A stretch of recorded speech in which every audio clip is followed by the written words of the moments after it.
Hey everybody, Anime Night here. I am joined by yet again Joker. We are continuing the watch party of Trigun, episodes 10 through 14. We took a bit of a break last week, so that's why there wasn't a new episode. That's why there wasn't a watch party. We all took a bit of a break, but we're back better than ever, ready to get back into the wacky world of Ash the Stampede. The link is posted if you want to watch along with us. The link is posted in the comment section. We will have a bit of a discussion later on after episode 14. Hi, Sailor Outlaw George. Um, Hello, John Richards. Thank you for sharing everything in the group and everybody. We are very excited to continue this. And now, without further ado, let's continue Trigun.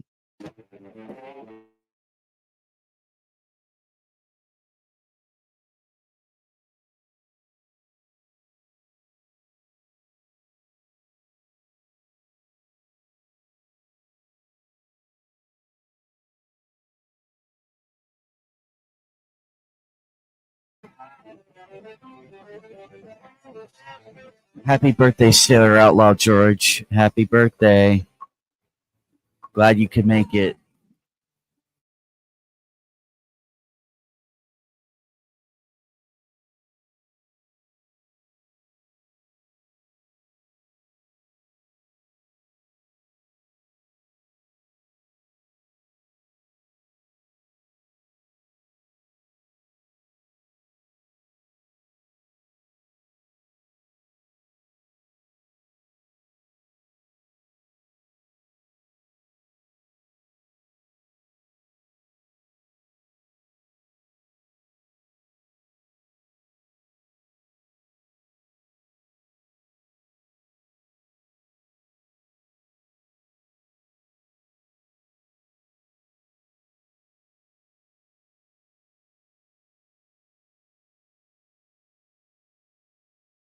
Oh, there it goes. Now I got it. Now I got it.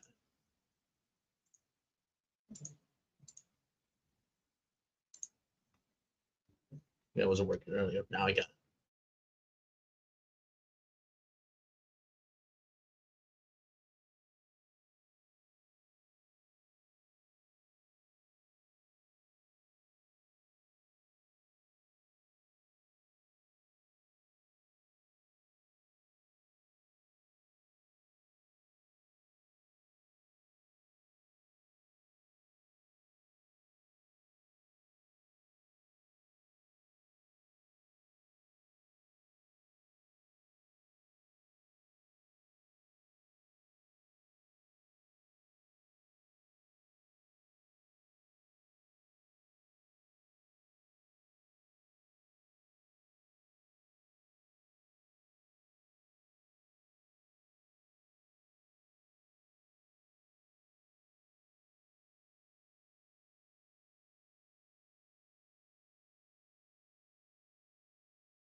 Yeah, I got no sound right now.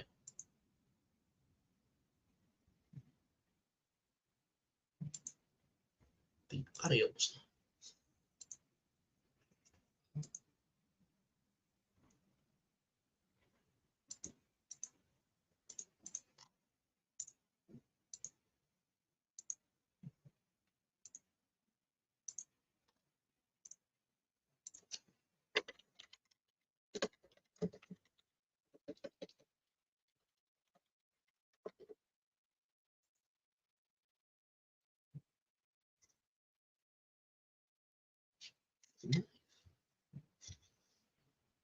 speakers.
Joker, if you can hear me, I'm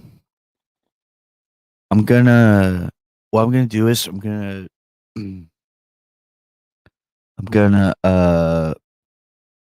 close out the watch screen real quick. Hang on, let me stop the screen real quick.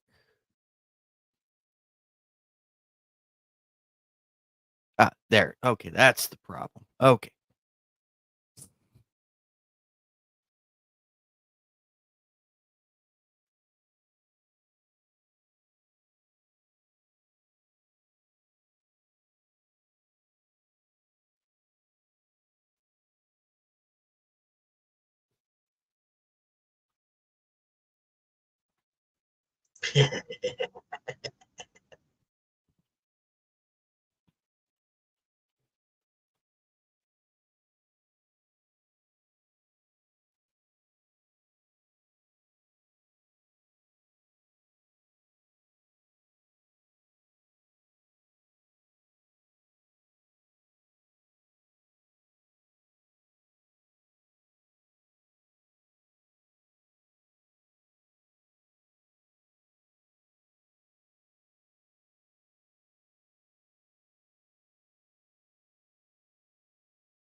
Man, where'd that get?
Sweet.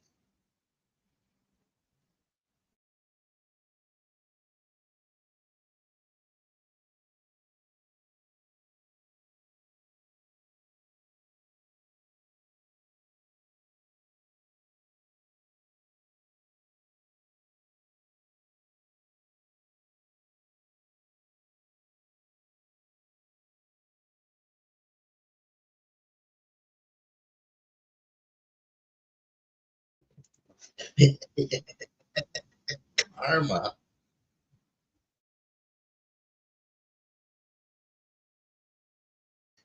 I mean, he's not wrong. The better your odds, the chance.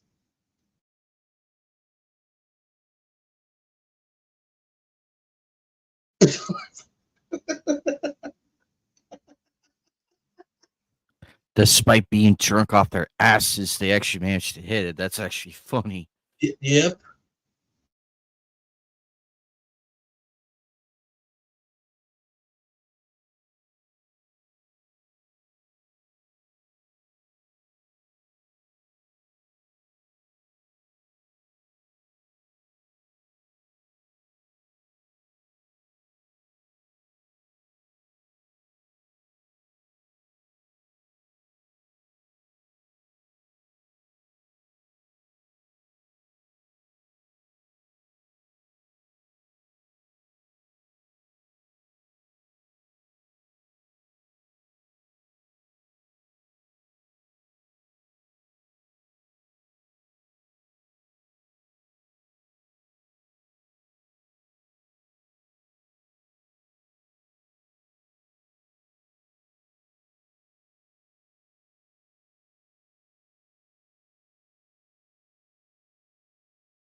So that was a Meet the Robinsons and Dave Funeral reference.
Sweet.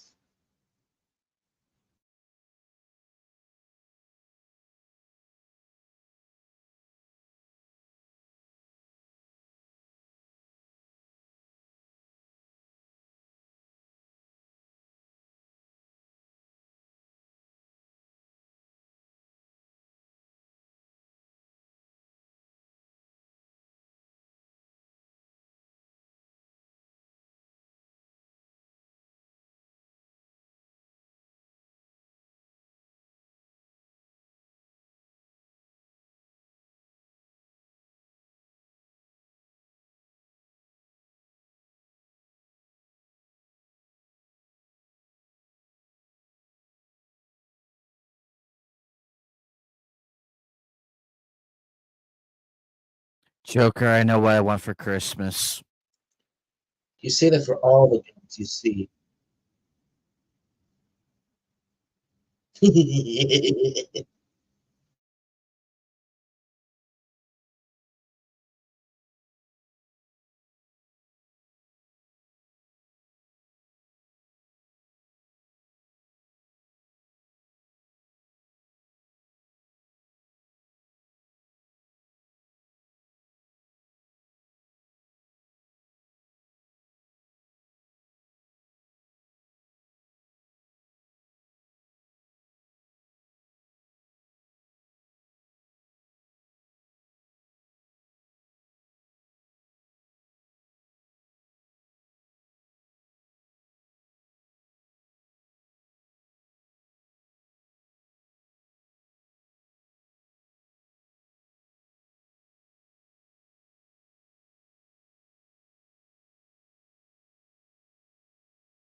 That cat is probably the MVP of this show.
Oh my god.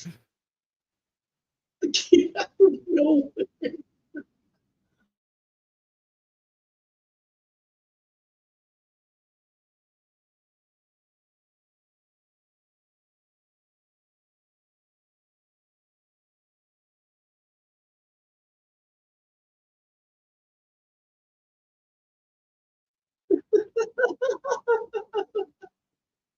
She's so funny.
Mm. Hmm.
Isn't that? Is that it? I think it is him.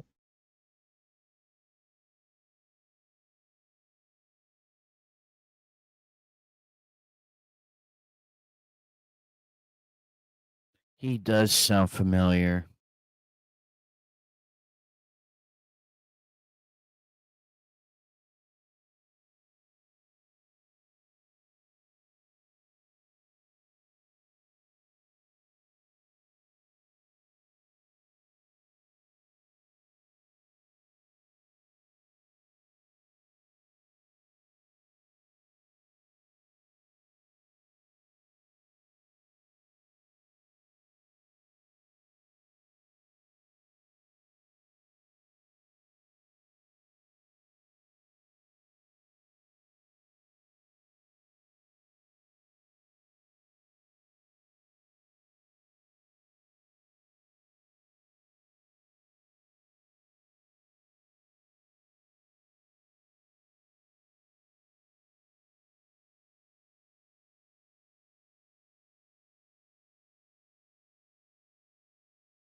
Okay,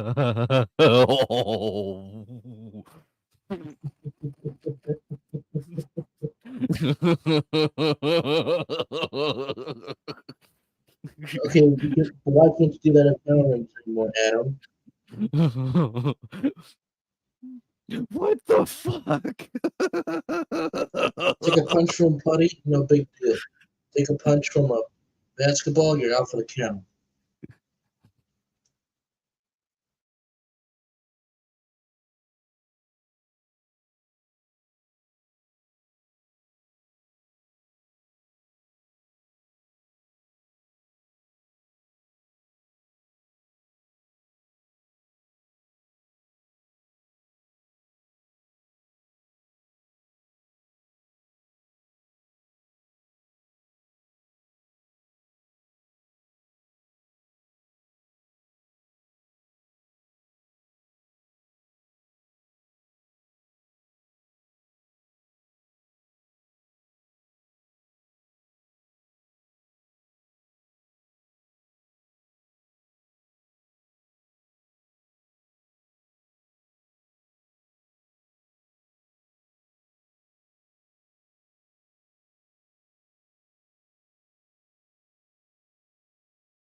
Whoa, damn.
Oh, oh, oh, I knew it.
Yeah, awesome shot.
Yeah.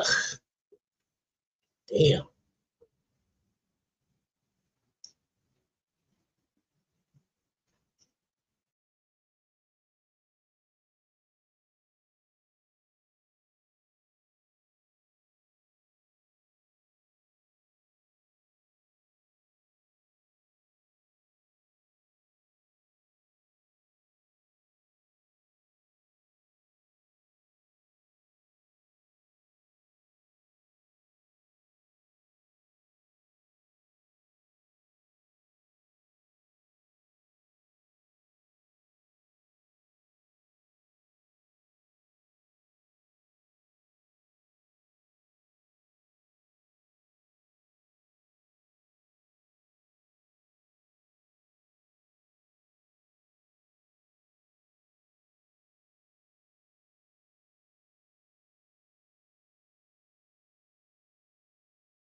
It's faulty when you processor and line. There is no.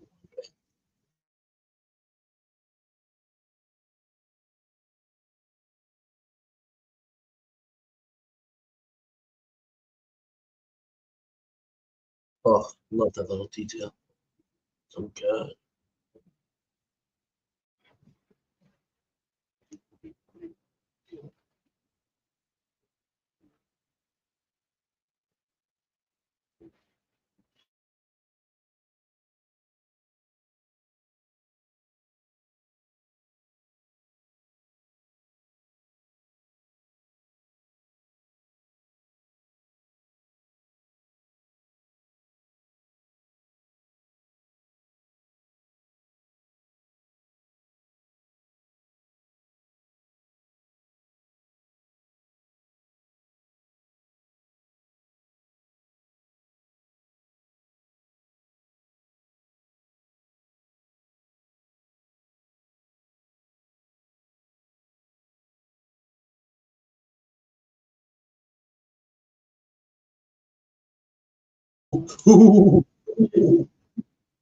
You're dead.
How I feel when I'm trying to write, when I'm trying to write a description for my videos.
That's 4.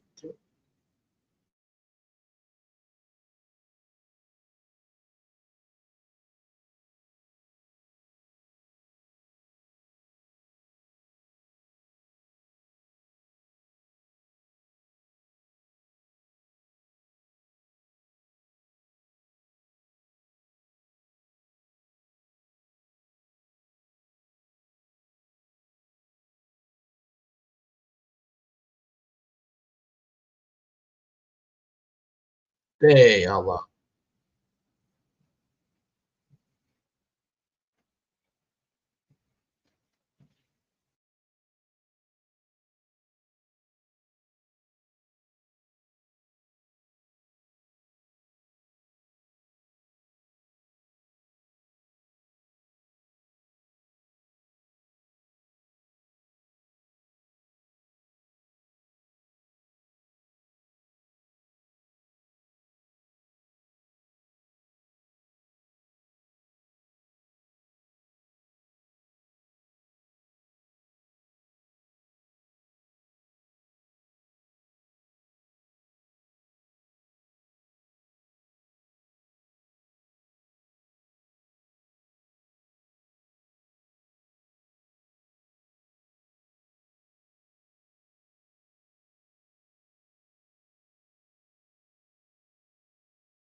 All right. Alrighty then.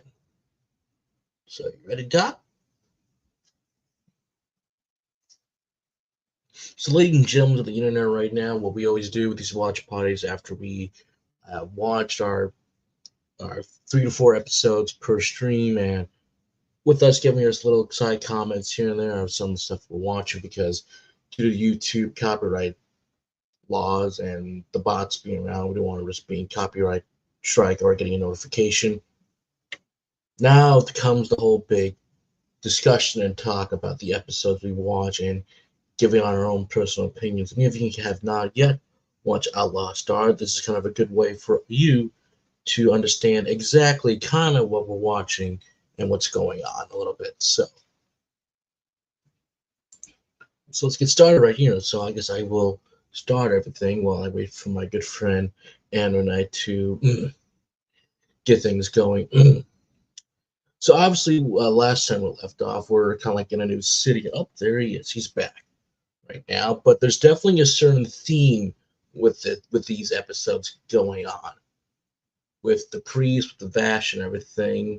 And that's simple, like rules and everything. There's always certain rules, and if that line should be crossed at point. Like Wolfman's a priest. Now you might think, oh wait, you can't do anything with the priest. As a matter of fact, you can actually. Outlaw Star and many other good shows and good writers will tell you that you can take a simple concept of here's a priest, but what's the core element? Even our good writer David will tell you that yes, every character has a core that you can expand upon different things out there. For example, if you want to take this to like comic books or shows, the very much long running, let's see, uh, Gibbs from from N, hopefully I'm saying, yeah, NCIS has his, no, not NCIS, what is it called? I can't remember the show, but he has No, his no, three no, rules. no. You're correct. You Oh, I you're was correct. correct. Yeah. Gibbs is from NCIS. Yeah, You were correct. NCIS, he has his 3 rules, and Batman has the no kill rule. And if they ever cross that, they become what they fear the most. For the priest, we start to see his little rules come into place that he protects people. He's a priest, but Vash questions, "Hey, what happened to the no kill rule?" Well, he doesn't kill people. He still is a man of faith. He believes of judging people. In the episode that we had with him and the boy and the girl that we were with, pretty much his episode with Millie, he wants them to make a decision. But he's telling them, if you make this, you could be affecting people, despite the fact he's learning that, hey, they're all doing this nasty stuff behind the scene. He understands that, but if you leave, something's going to happen. It could affect everybody. Is this the right call you're going to make? Or do you stay knowing what's going to happen? Millie's big sister tells her that you should always help out people. And I think that's a great way to show you that, what would you do in the situation? These are strangers you met, and yet you can't do anything, or can you? Vash's rules, when we get to his episodes, really shows you the hints from the earlier episodes that he has a no kill rule, yet when people die, it's that, ooh, now we're crossing the line. And my favorite detail in that episode is in the bank, when he's reloading the gun, he is very much shaking. And even before that, he's like, I don't kill people. So now he's getting to that point of, I'm being pushed. Do I kill the bounty hunter after me, or do I do something else? And I'm glad he was pushed to the limit right now. And Johnny's great performance in here, I'm sure the Japanese actor was very great as well. If I check that episode out in Japanese, they pretty much sold you on the character that, yes, Vash has limits. If he gets pushed, he might cross that line and never come back. And I think that's a great way to show you that now we're getting to more danger territories with the episodes, along with the story really ramping up. Even in our this the episode we just finished, slight flashback, we're learning more and more about Vash goes on. Remember, he's called the human typhoon for a reason, but everyone has skeletons and demons in their closet that they need to conquer, and we're learning more as we go on. So I think these are great examples of that. The priest has rules, but is he going to cross them, or is he going to, flex a little bit? Vash is very much different. He does not want to cross it unless he has to. Even, not a good author, but even for Rurouni Kenshin, he was Himura Batosai, the manslayer, for a reason. It's what happens during that war, and when you get to the main crux of the main series, you learn on why he doesn't kill no more, why he's a he's pacifist, but there's a point where does he have to kill? It's a big yes and no, but they do a little bit more differently. But if you watch live action films or the OVAs or the new stuff, you understand exactly why Himura Batasai went from Batasai the manslayer to Rurouni Kenshin to Kenshin itself. So I think these are great examples of that. So I'll let Anime Night speak for a little bit so I can catch my breath a bit. Mhm. Yeah, well said is very, very. Sorry, what Joker said was very, very, very true to a degree because we see all the crazy shenanigans that Vash and everybody else finds themselves in, and also it's how far can you push somebody until they break. And we and in that episode, we see Vash's we see hints of him reaching that point to where because he did say my finger was still on the trigger. That means at any given moment he would have opened fired back if the person didn't honor the stand down that he did. Be and also a lot of people have a lot of dark secrets about them, and Vash is still wrestling with whatever happened all those years ago, and he can't come to terms with it just yet. And we still do not know who this him guy is. We still do not know, but I have a feeling as we draw closer and closer to the gravy train of the whole thing, we'll find out more in the coming episodes. Um, and also the rules are set to a degree on each character.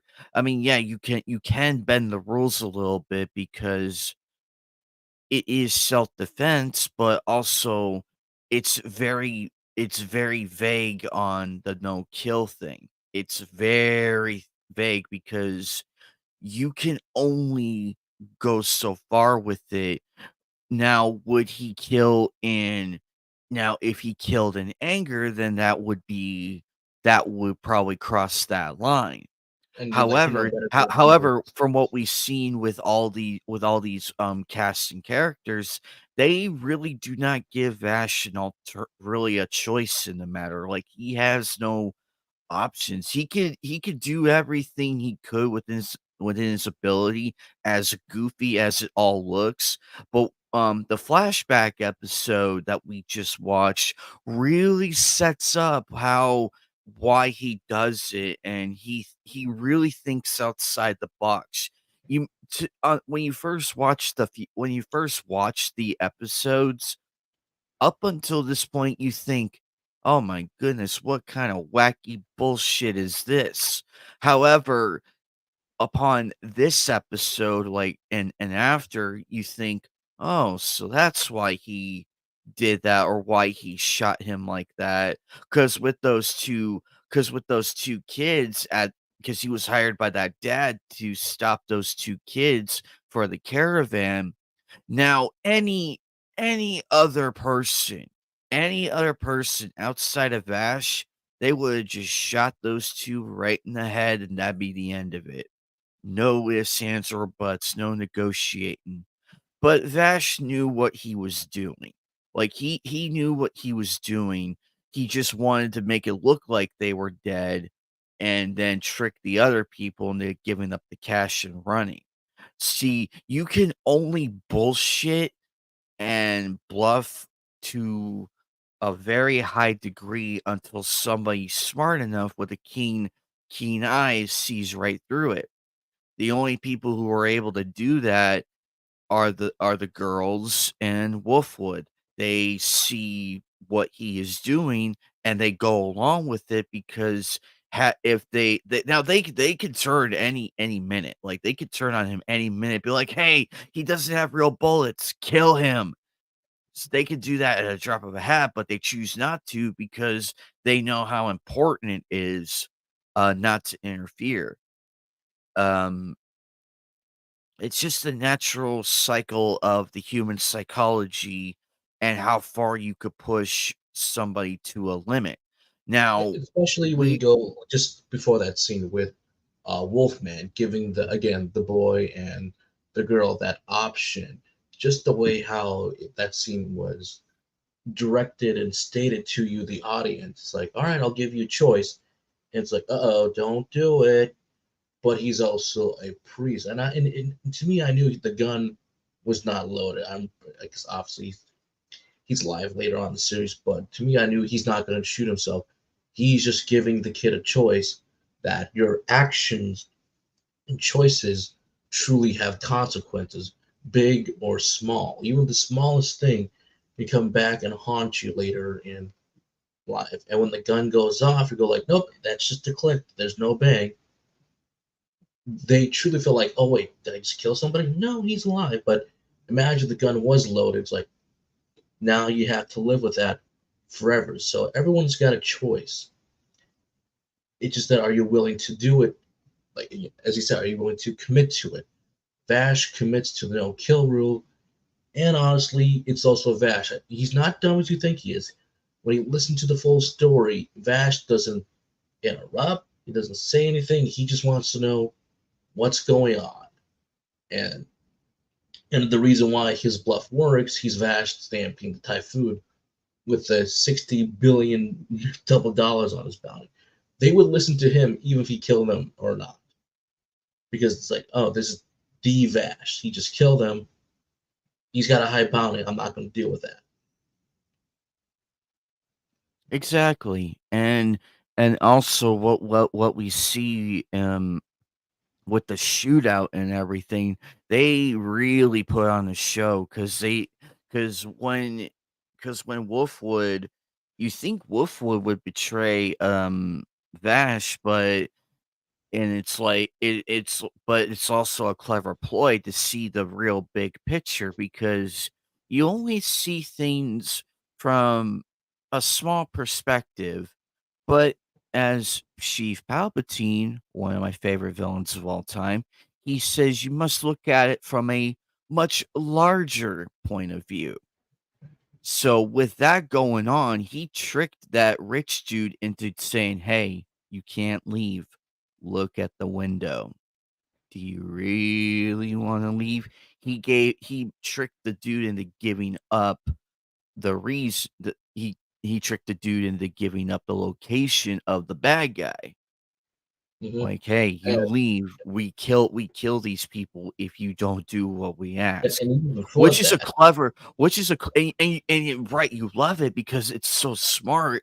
Because on the one hand, it's like, "Holy crap, he's really selling out. Ah, why is he selling out?"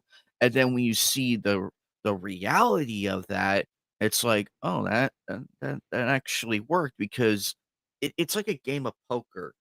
Everybody's at the table, and you gotta know, and you have to be careful with what hand you're dealt with, because you gotta make your just because like you my gotta make favorite your scene starting with chapter four.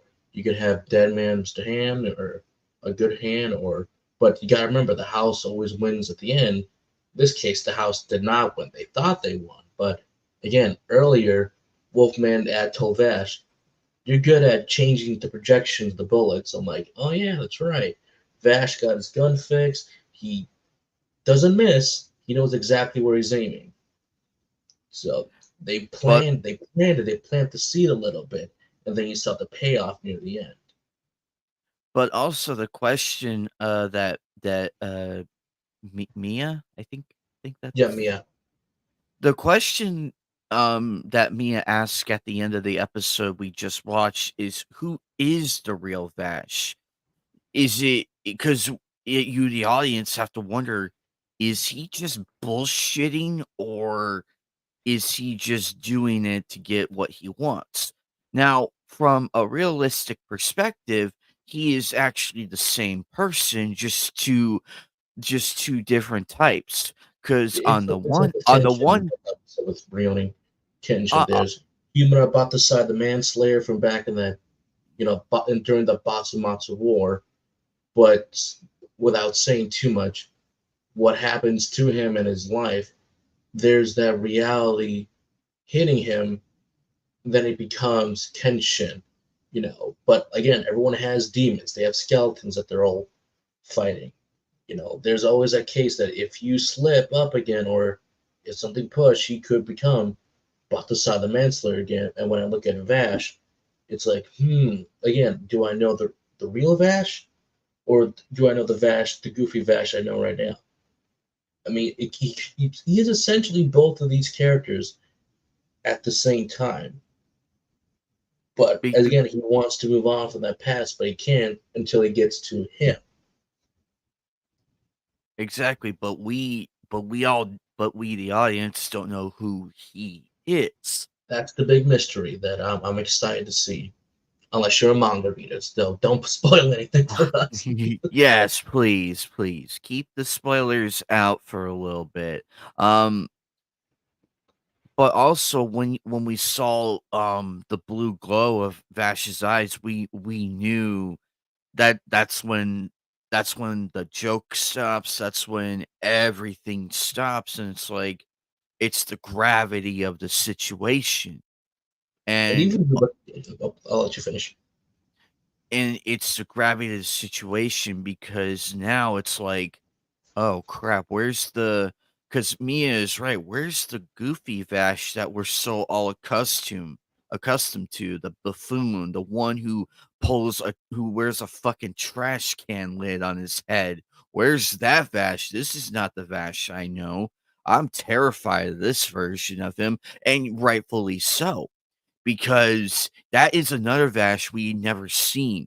We seen him in in some serious moments, but nothing to the level we just saw with him in the last few episodes. Go ahead, Joker. It is that point that you keep going. This is how like you build a really strong and great characters, because we already have the core of Vash. Like he's Vash the Stampede. He's the fun, the goofball, but he also has that heart of innocent. Even during that episode before that, we see him playing with the kids. Even before that, he's very kind to the young children, even taking care of the orphans. Here, six ice cream. Get this one for this one girl. So he's charitable, but how much is he willing to risk to go back to the now we know why he's called Vash the Stampede, the human typhoon. Again, there's no silly music, there's no funny sound effect. This when you see that blue eye, it does remind me of when Guts goes into his rage and frustration. Like this is why kind of you see that legend. But it's only part of it. And that really scares me because I'm like, it could go either way, but that's how you build great characters that have great dynamics. Vash doesn't kill him yet, but again, he had his hand on the trigger. He never let it go. I think that's just a great line from Johnny. I'm like, damn, Johnny. It's a great way to threaten the actual opponent in a terrible series like Ruby. They just kill off one of the villains for no reason. It's like he's disarmed. He's useless now. Why do you gotta kill him? Oh, because the plot demanded it. You're the heroes. You're not supposed to kill people. And that's what people get wrong about heroes and villains.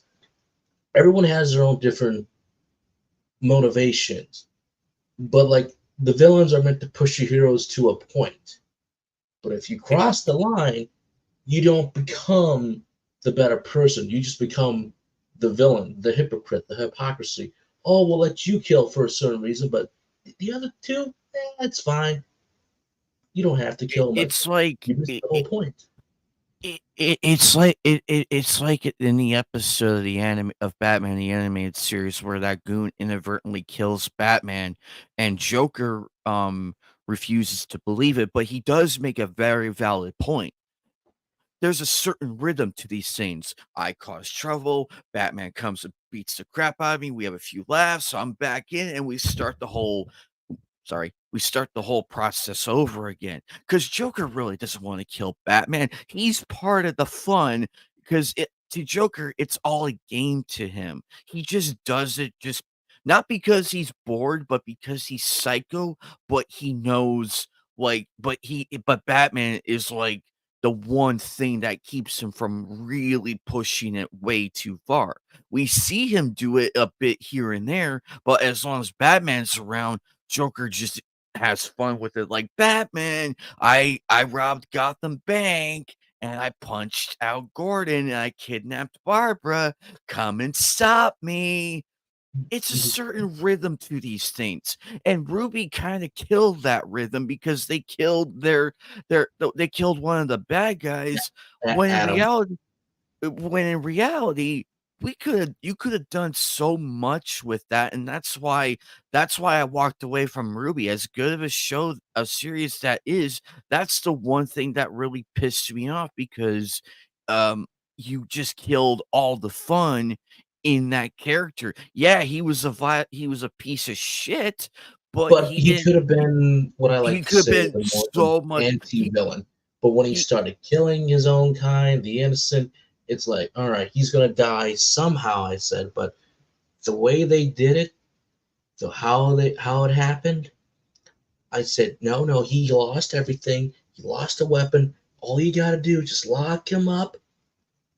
That's all you gotta do. No, let's just kill him. I'm like, oh my goodness. Exactly. You lose the fun and the mystique of it.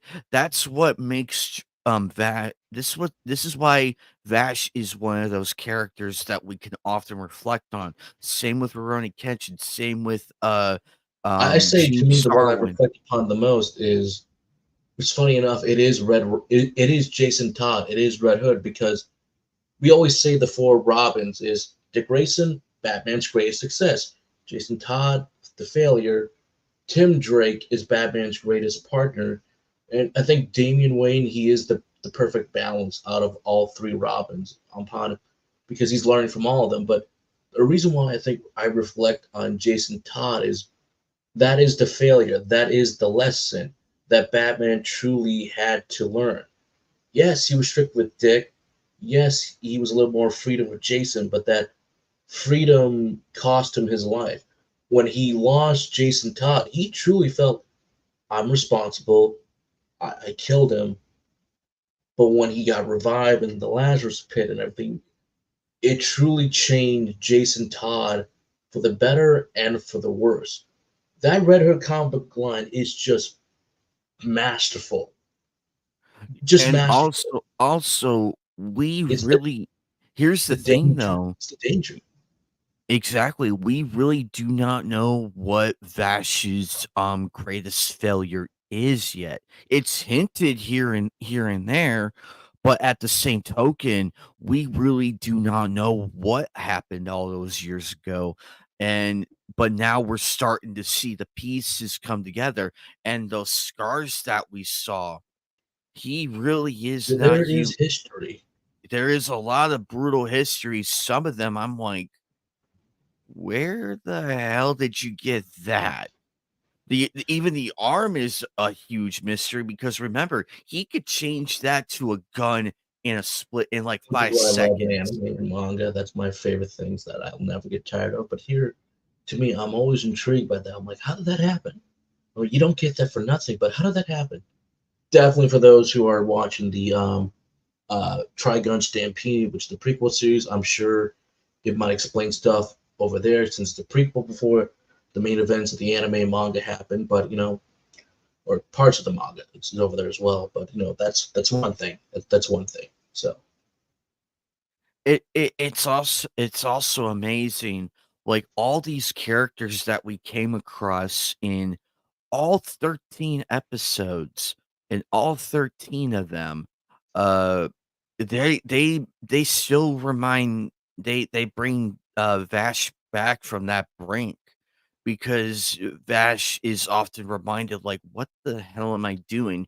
Because in that state of mind, it's easy to lose composure, and we saw it here tonight with Vash. We saw him almost lose that composure, and that's why he told Mia and Mal to get away from him because he doesn't know what he's gonna do next in that frame of mind. Just like Goku with, Frieza, when Frieza killed Krillin, Goku really finally snapped, and it's like, "Oh, crap, this is a new Goku, I don't like this one. Oh, no."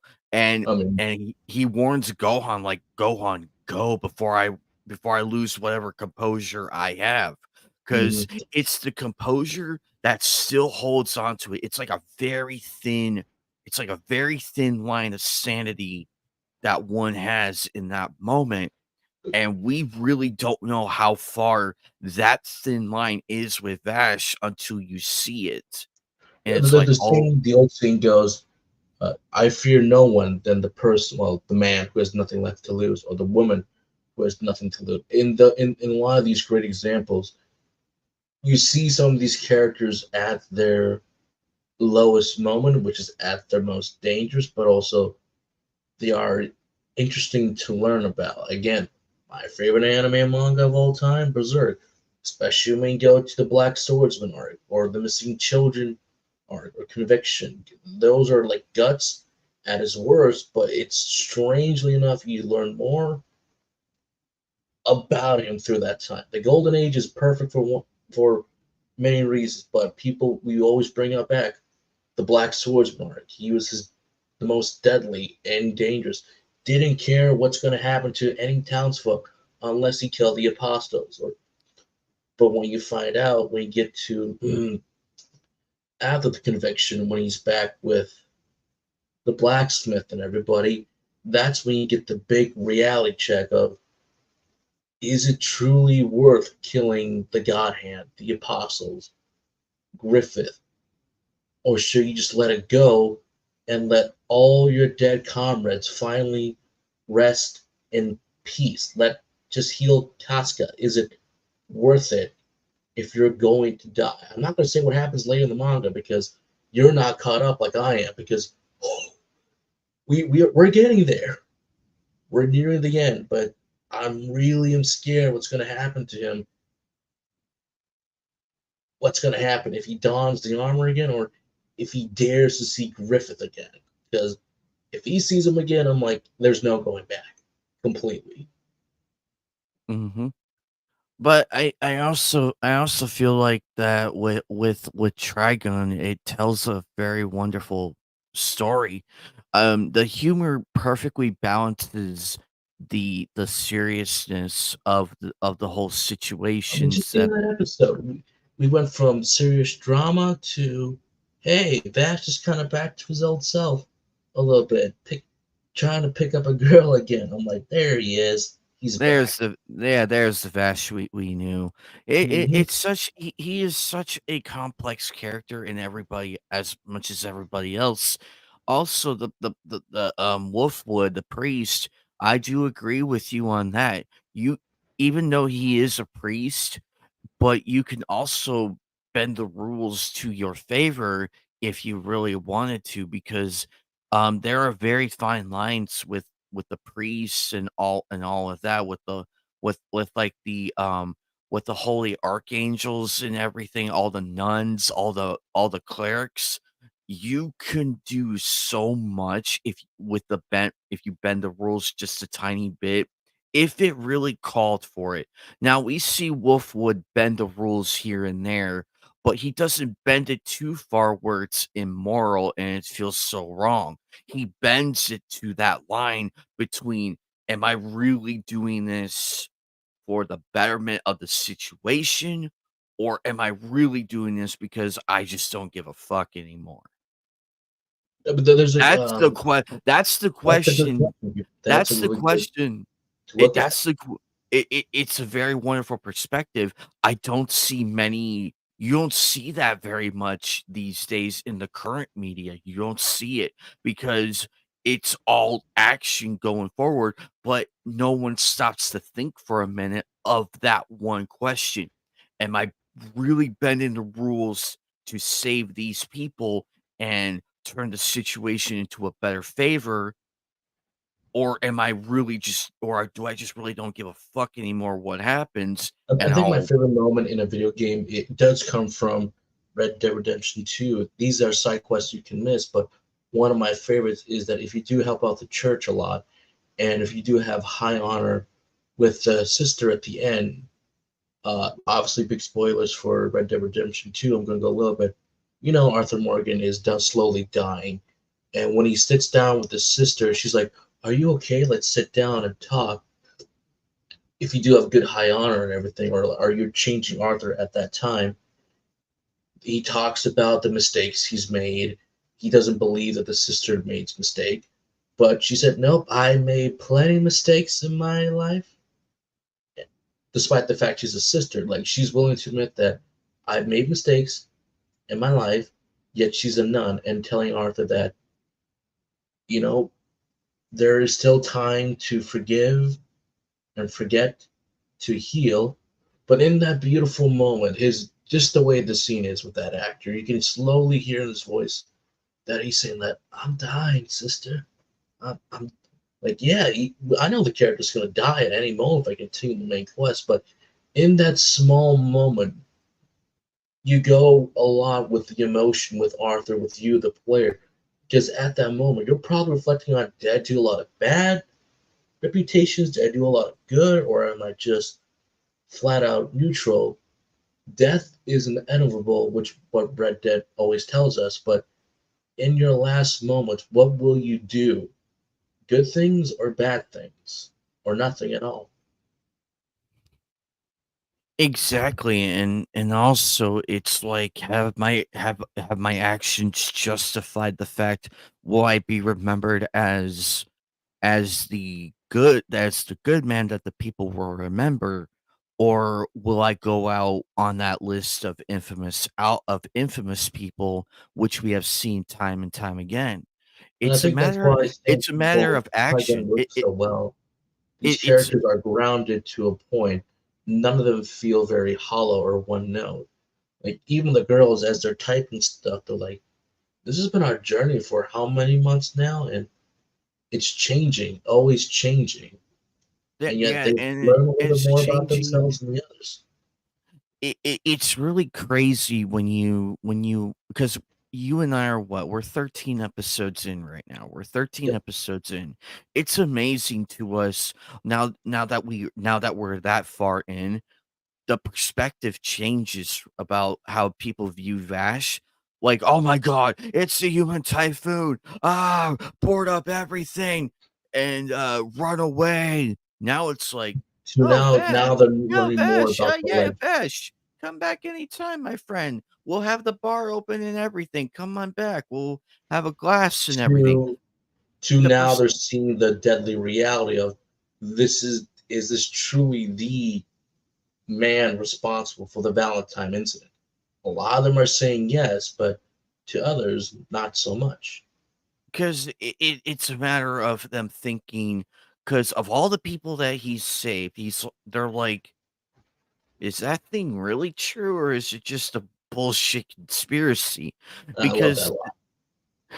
and it also makes you think as well, as the viewer, because it's like, "Is this fabricated, or is this the truth?" It makes you wonder sometimes, because if he really if he really was all these things that these cretins are saying about him, he woulda killed all of those people by now.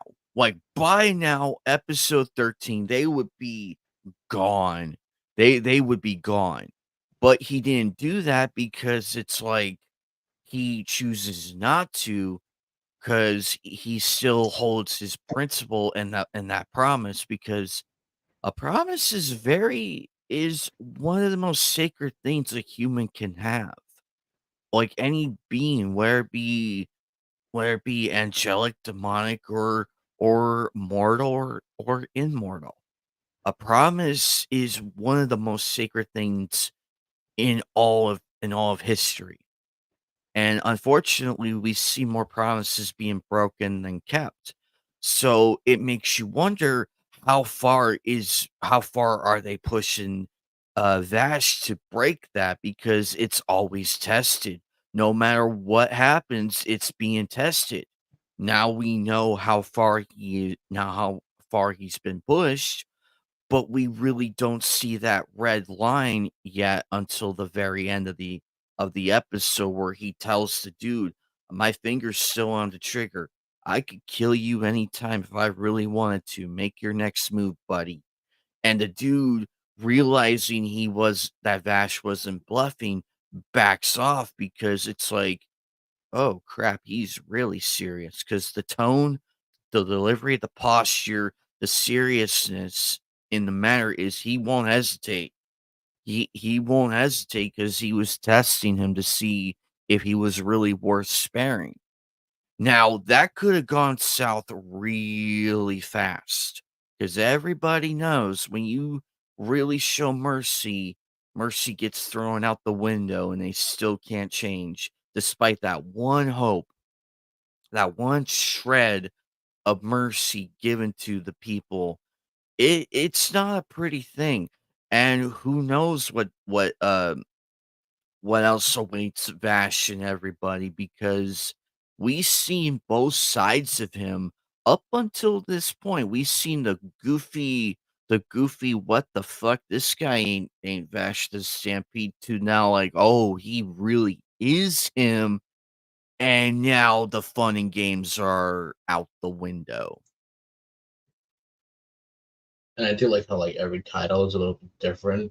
But like again, the last episode, this was truly about who is Vash the Stampede. Like even Diablo again, they call Vash like the devil. I'm like, in those few visual shots, I'm like, damn, maybe he is the devil. But we'll get more into this. But Honestly, He's let's do closing thoughts just for a little bit. This these are some great episodes. Like, and it's getting better and better the more we watch and the more we do stay on topic as we discuss about this.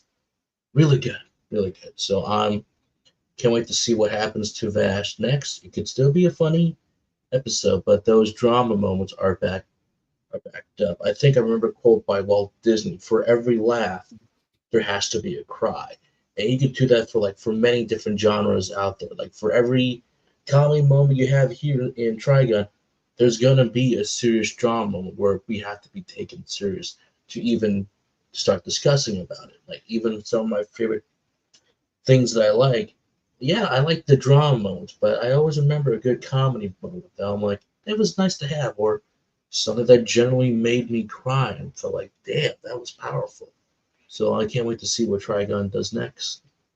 exactly. And my closing thought is, this has been a magnificent journey so far. I mean, and it really does show like not everybody is evil. It's just the circumstances that just led to it. And I feel like Vash is 'cause Mia really brings the question, it's like, why is it when something happens, it's always you? Why are these terrible things happening to you when you've done nothing wrong? And that's a very great question because why do these things happen to us when we had nothing to do with it in the first place? I don't know why that FBI officer is chasing me. I don't know why that warlord wants me dead. I really don't know. It's and you could put that with Vash because it's like, who was it that put the 60 billion double dollar on him and spread all those rumors about him? However, when you see the more serious side of Vash, it begs the question, is it really him? I think if you Because want another example in entertainment, I'm gonna say it. Travis touchdown for the No More Heroes franchise, but that's a goofy. But here's the thing: underneath that, Suda 51 is pretty much telling you that after No More Heroes 1, that everybody knows about the legend of Travis. Took down 10 assassins, became the number one assassin in the world. But when you look at it in perspective, especially from a story standpoint, from Travis Strikes Again, he's literally telling you that this is not the life you want to be living. Being top of the food chain, number one, comes at a cost. Travis is really a sad man when you look at everything, that this is not worth it. Even Berserk, of all the big drama, big moments, we talk about this stuff. This is not a life that Guts wanted to live or even had. In the lyrics for the song, for the Golden Age arc film, but for Blood and Guts, if I can pull it up here quickly, as fast if I can on my computer right now. and also to add to the comedy thing, you're absolutely right, Joker. For every comedy, we have to have like a cry and like a serious moment because so many animes there are a lot of animes that can get away with the comedy aspect throughout the whole thing. It's still entertaining as hell, don't get me wrong. But you need balance to these things. You need the balance to like the romance with like the drama and then the action with like the slice of life or the mystery with the horror and the realizations behind that. You need a counterbalance with that. And Trigun does it beautifully because there are some serious episodes here and there, but the comedy balances it back out to where we're back in reality, and it's like, "Holy crap, I can't figure that man out." And it's done in a hilarious fashion to where everybody is so dumbfounded. Now, if you just did an anime with just pure comedy, um, your story won't get far. You need to have a counterbalance to that, um, to that genre. 'Cause we all love horror, we all love action adventure, slice of life, Oh, isekai. exactly, And exactly. we love all that. Don't get us wrong, we love all that, but the fact of the matter is you need a lot of counterbalances to that to make it a really good, compelling story to where we can sit down and have discussions like this. That's what makes it so interesting and why anime and comics and everything are the and movies and TV shows have Any that form of power. entertainment, literature, or art, it's there for a reason.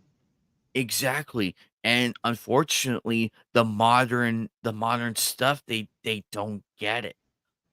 These people don't understand on telling a story. Like, let the characters tell the story, and Lady Astrid is correct. The Hello, Lady Astrid, It's it's the the human human experience.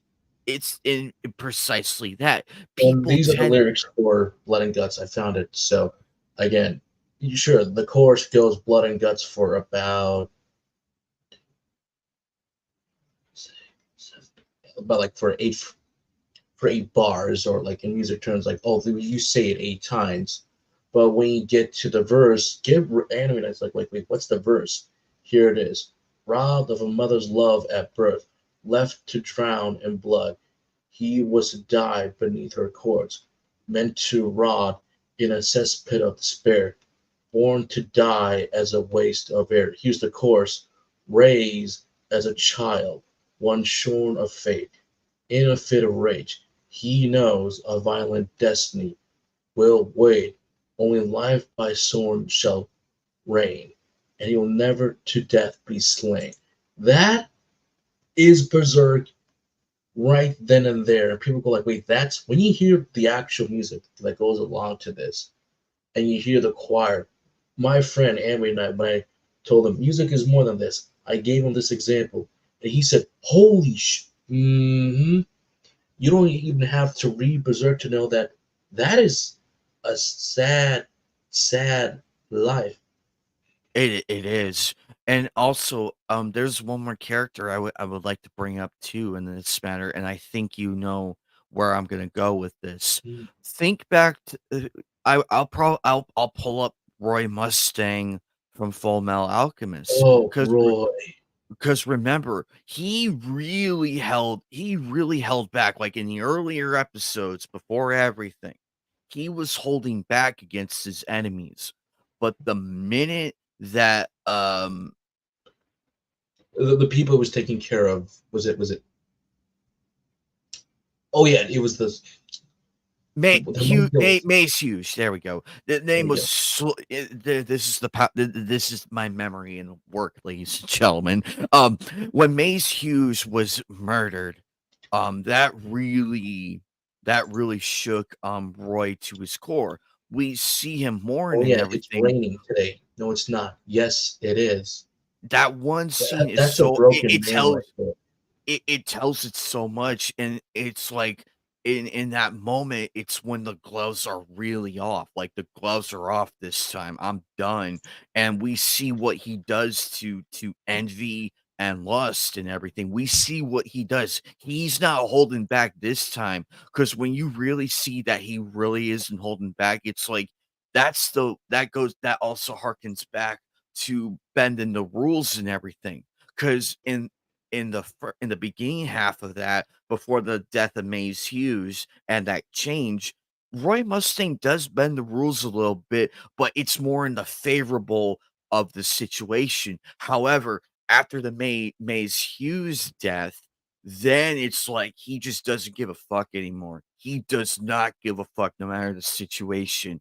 He does not care if he kills these people. He doesn't. That part When is he kills gone. Lust, that is brutal. It's like, holy shit.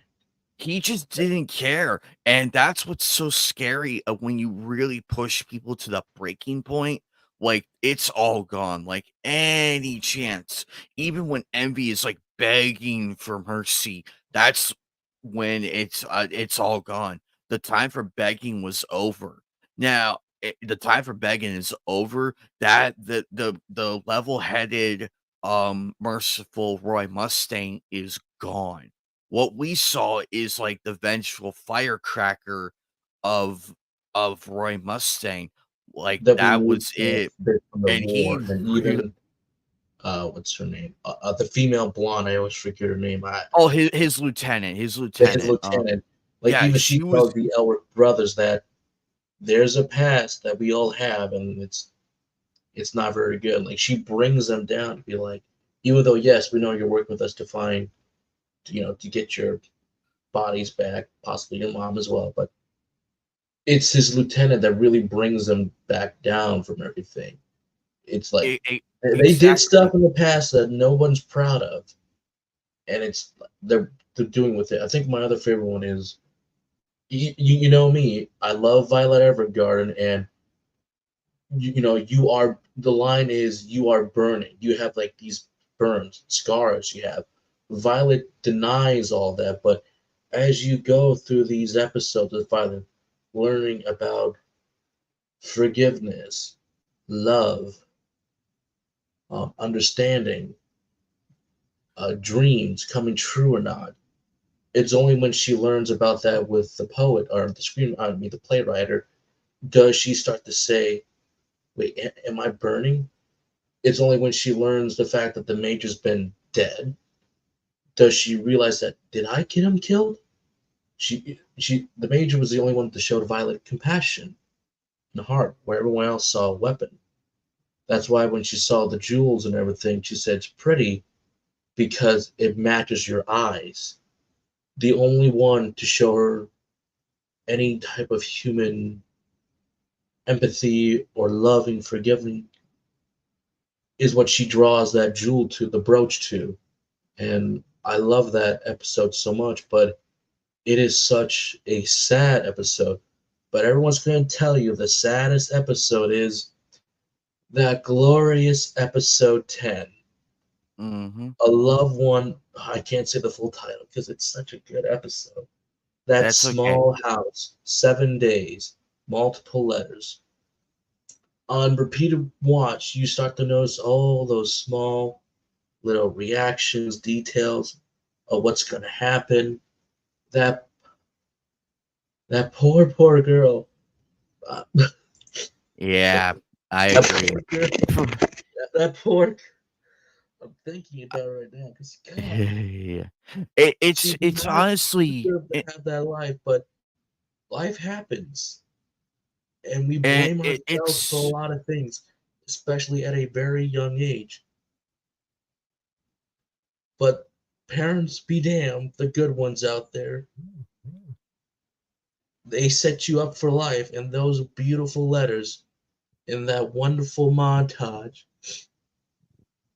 are so very powerful that I think people need to watch Violet and understands that this is why I love my my shows, why we read this stuff or watch it.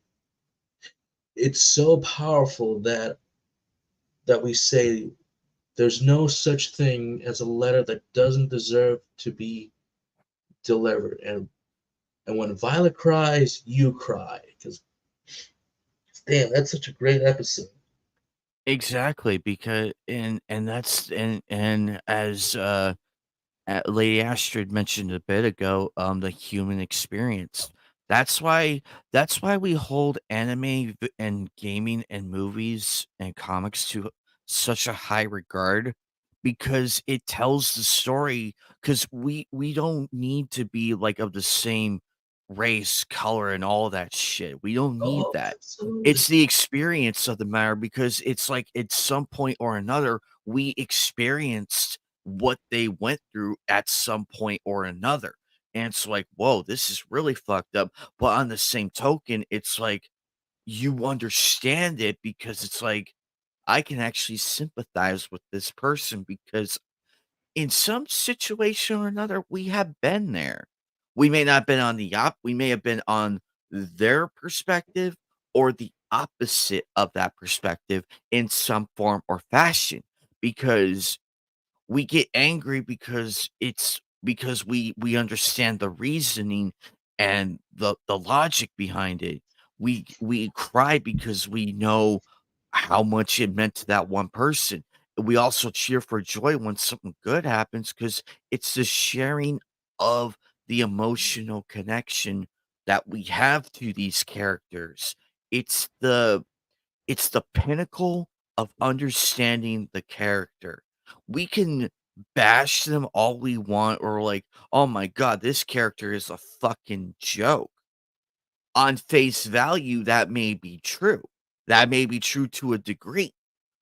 But as the episodes and the chapters go on, the more complex that character becomes, and it's like, "Oh, they're not the annoying piece of shit that they've been in the last 5 episodes. This is a different type of character." It's the same character, just a different, tone and visual of the character. Like with Vash, yeah, he's a goofy douchebag and everything, but at the same time, when he gets serious, it's like you can't help but respect the guy and be fearful of him. Like, am I next on that barrel of that fucking gun? Absolutely. He could pull that trigger any fucking time. It won't be a rubber bullet, ladies and gentlemen, or a blank or nothing. It could be an authentic bullet that kills you. So you learn to take the character a bit more seriously, and that's why I'm so pissed off with all these modern writers and everything because they don't understand the complexity of that character. And also, it brings that emotion to the thing. People may laugh at us, and it's like, "Oh my god, it's a fucking character, get over it." The fact of the matter is we can't because we invest so much attention and our reaction to that character. Yeah, it does sting when that character dies, but at the same time, there's a lot of characters who are still there that we could still relate to in a later fashion. And that's the beauty of being a fan of that series because in the passion is there. The passion's there. That's why we hold so many of these wonderful creations of entertainment to a standard that the quote unquote modern audience and the modern writers don't understand. We know these characters through the ups and downs, the betrayals, the realizations, the life, the death, everything, and the epilogue of their arcs.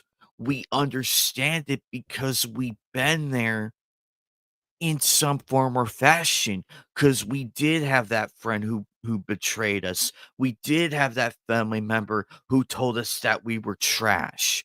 We did have Did have that that family situation. member that died before we have a chance to grow up, or we get to grow up. Some of us grew up without parents or knowing who the biological parents were. As an adopted kid, I truly felt for Anne in that episode because I will never know my biological parents, but I have fantastic parents right now who are amazing. Some of us will know love or not know love at all, but there's a thing why we say there's universal themes that And what and also, and it also ties back to the human experience. That should be the core of everything in storytelling. It should be the core of any series. It's the human experience. Yeah, we may be like, "Oh man, Captain America's so cool," or Vash the Stampede, he is funny as fuck, man. Or but or then you Edward. realize the sad reality that Captain America and Logan, they're basically out of time, and everyone they have known or loved are just gonna die before them or even after them. It's just it's It's sad. a Like very House of M had that it great moment where they wanted Captain America to come back and help out, but then they realized, wait, everybody got their wish. What was Cap's wish? Comic book fans or non fans of the movies, this is his wish. He just wanted to live a normal life.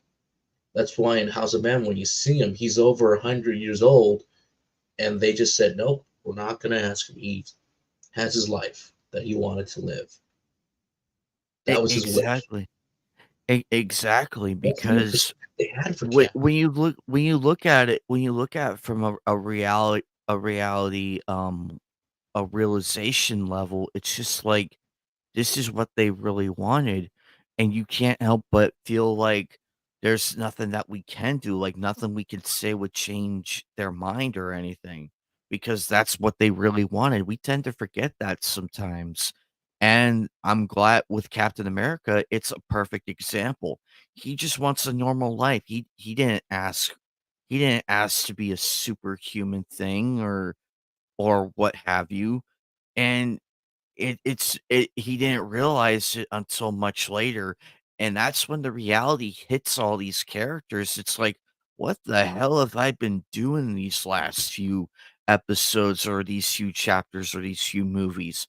It's the realization that, "Holy crap, I gotta stop this before it's too late," and it's also the realizations that and the twists and everything that makes the story that much more entertaining and that much more interesting because it keeps the conversation going. It keeps it going, and it makes the story a million times better no matter who is involved, and we can sit here and reflect on that, and also it and I feel like that's some of the life lessons, they are there, it's just they aren't as common as they used to be when we were growing up, and that's how you and it's little nuggets of wisdom that trickle through, and some of the stuff that, Vash says between the next episode tagline thing, if you really pay attention to what he says, it makes you think. Like, he's dropping nuggets here of good wisdom, and you reflect on that, and it's like, "Huh, I didn't even think of it like that." Even Bebop crew, the crew of Bebop, every It the coming next episode, they're always hinting and stuff. Bebop dealt with loneliness and like depression or many other wonderful themes about again that human experience, and yet it's a wacky family that they have, or that misfit crew that make it works out in the end. In that even that final episode, or some of your favorites, whether that be with Faye, Jet, or whatever, they all have a wonderful ending to them, at least for their characters.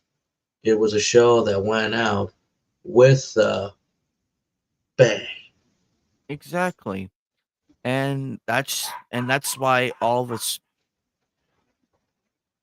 sorry about that. That's why all of it that's why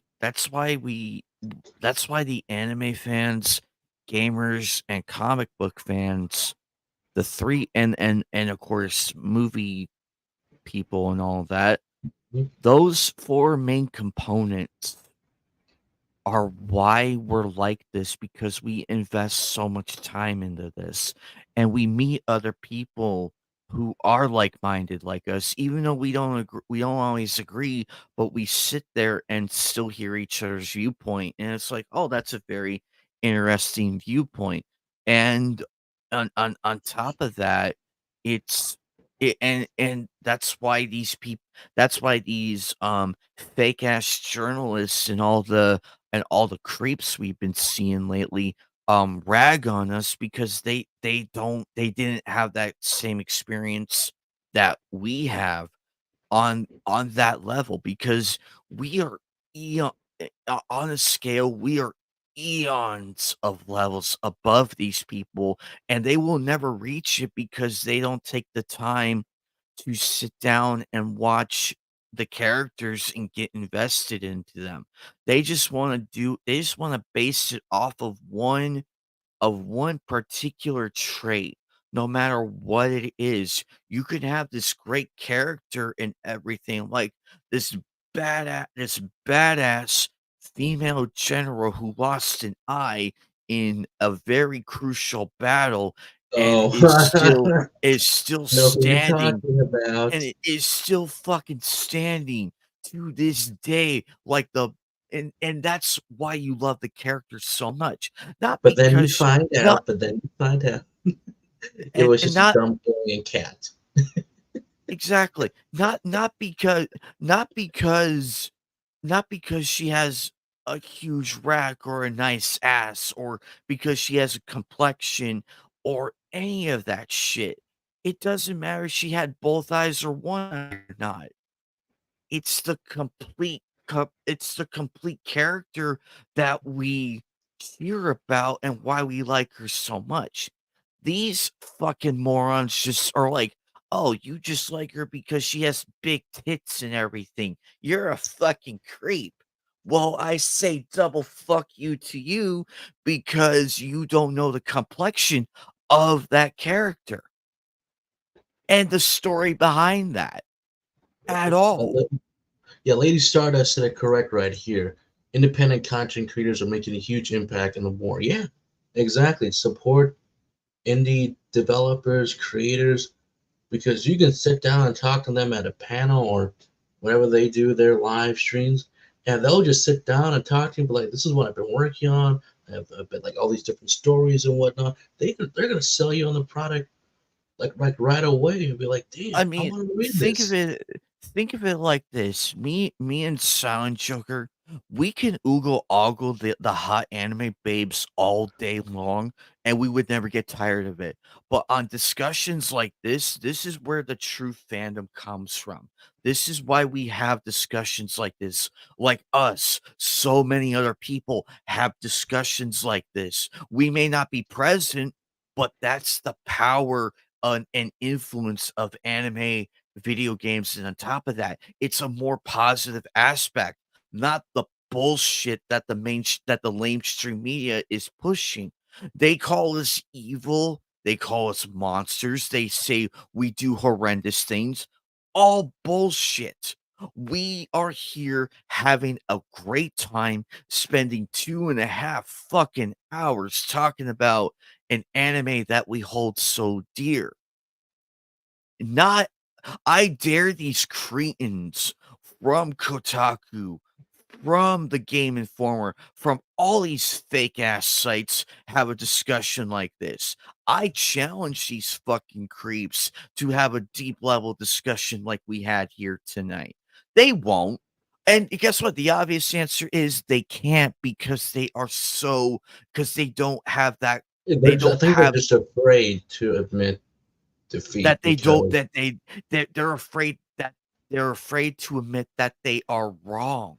They're afraid to admit that they're wrong because they know as well as we do, we could jump on them at any given second, the minute they admit that they're wrong. All that bullshit house of cards that they fucking built themselves into comes crashing down in hysterical fashion, mind you, and that's why they keep doubling down this relentless garbage. My friends, fellow compatriots, we need to bring these house of cards down and expose these people that they are frauds. Now, I understand to a degree. Here's the thing. I understand to agree that not every person likes a certain thing. That is completely fine. Now, if they leave it at that, then we respect them enough to say, well, I don't like this because it has too much fan service. You can leave it at that and walk away from that and go watch something else that is more to the liking. 50% of the time we encounter people like that who just state that I just don't like it because of this, that, and the other. That is completely fine. We won't attack you on it. We can agree with you on it.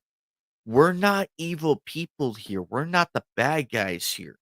Now, now, if they want us to be monsters, we can go and attack those people at any given second without a second thought. But because they are upfront and honest about it, we can't help but respect that because it is their own opinion. It's like, well, I don't like Trigun because it's so boring. As blasphemous as that sounds, I understand. It is a lot to take in and everything. It is a lot to understand where this is going. We get it. Believe me and Joker here. We get it. We're not gonna badger the piss out of you saying, "Oh, how dare you," and throw every fucking item at them. We don't do that. We don't do that shit because we respect the opinion and it's an honest one and they leave it at that. These people cannot. They double down on the bullshit. It's like, "Oh my god, I cannot believe you like fan service. You're a creep and all this and that." It's the It's same. like my friend It's the Kitty it, Angel. He has these it's the Twitter same. pictures that says, "If anime is problematic, then why are you watching it?" Exactly, that's the Or number like, why 1 do you keep question watching the show and that's the stuff? Or number 1 accusing them question of we watching should it. be asking these people. If it bothers you that fucking badly, why are you still here in this thread? Why are you still here? You could have stated from the fucking get-go that, "I just don't like it because of too much boobs and too much ass and all of that." Fine, we get it. You don't like it because of tits and ass. So fucking what? That's your opinion. But the minute you attack somebody and say, "Oh my god, you're a creep for defending that," that's when the respect is out the window. And we retaliate the way we do because they dropped the ball right there. They dropped the ball. It's like, "Fine, I will give you the benefit of the doubt. I respect your opinion." But the minute you cross that line into disrespectful territory, then maybe you do need your ass verbally beaten down a few pegs here and there. But they will never learn. They will never, ever learn. And that's what is so tiring of this culture war and everything. I'm tired of it. Hypnotic is tired of it. A few other people deep down, we're really tired of these fucking people. It's the same damn song and dance routine. It's a one trick pony in a 25-cent circus. That's how bad it is.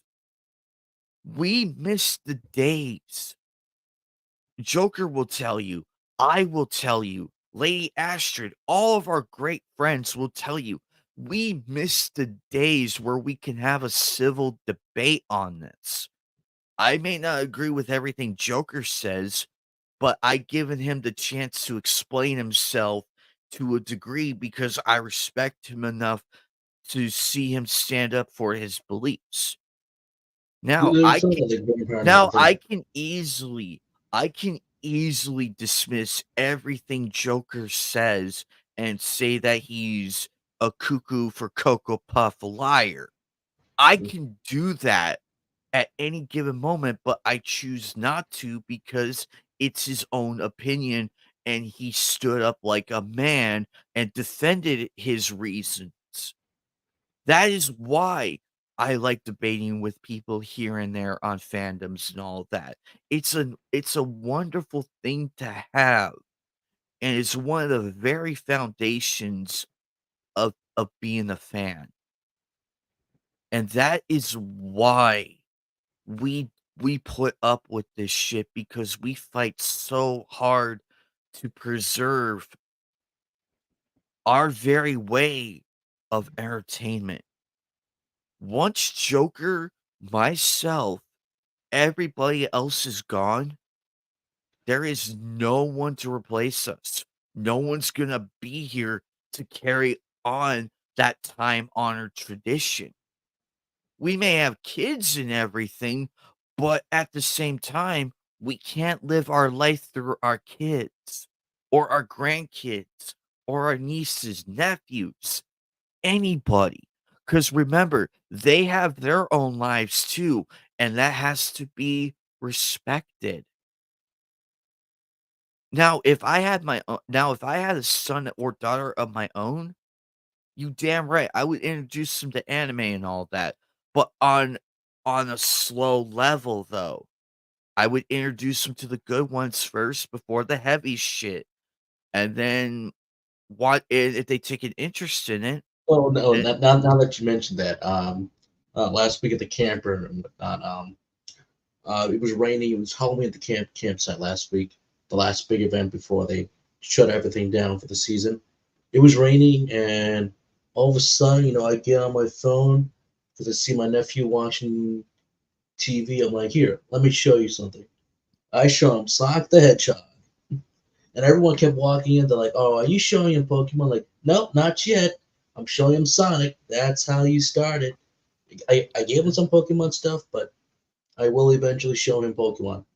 And I know my sister in a year or two, it will be Dragon. It will be. Exactly. I will make. I'm hoping for sure. She says, "All right, go right ahead," because I know her very well.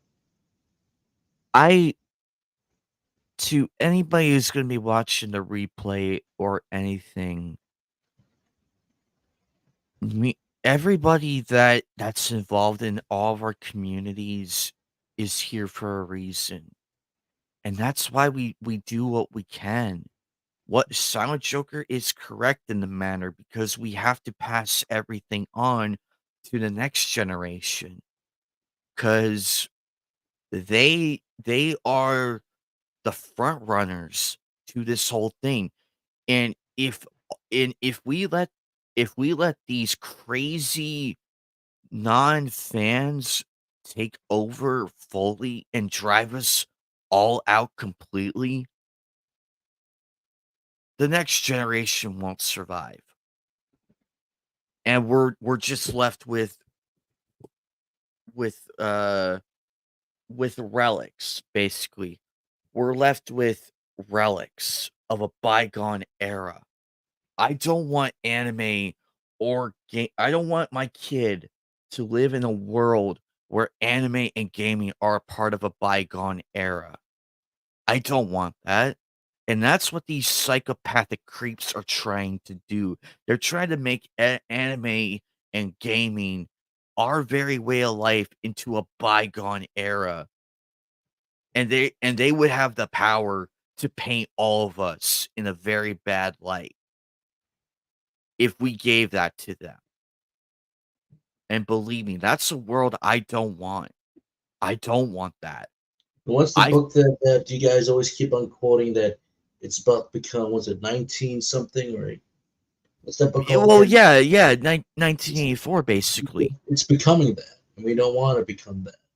No, we wanna live in a world where people do have the freedoms and expressions to be fans. We may not agree with it, but we're happy for them, and that's just the way it should be, because friendships are built not because of the same interest, but because of trust in everything. Learning to treat each other like humans.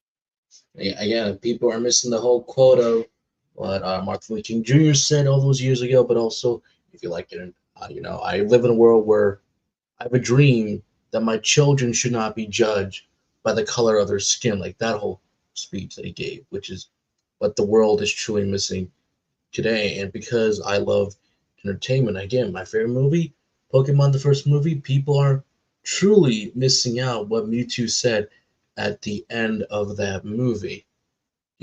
I see now the circumstances of life are the circumstances of one's birth is irrelevant. It is what you do with the gift of life that matters.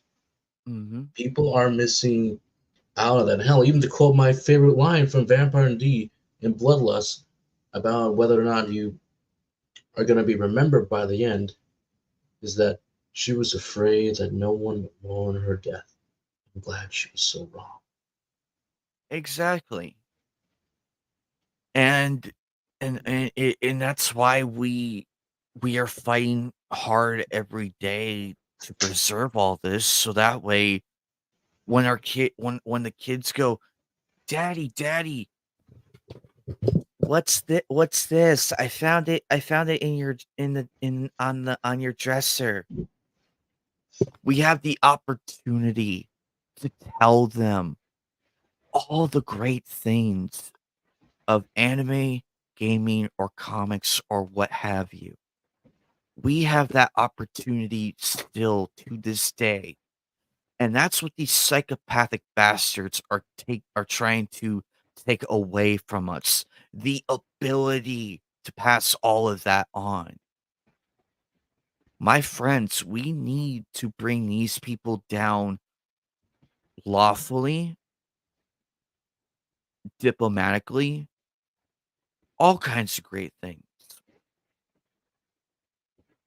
And that'd be the end of it. If we act out in anger and all of that, then we just proved them right. And believe me, that is the greatest defeat on for any type of person. Acting out the way that they portrayed you as. And believe me, it's easy to lose your emotions. It is not easy keeping the mental sanity going with these people. It's not. Every day is a fight. But also, it's also an everyday thing where where you take a moment and sit down with the actual people who do share the same interests as you and have discussions like this. Whew. But in closing, no, Trigun is one of those few animes that I'm very glad still exists and survived the test of time. It still holds up philosophically through its charm, the storytelling, the characters, everything. It is up there. It is up there as one of the greatest animes of all time.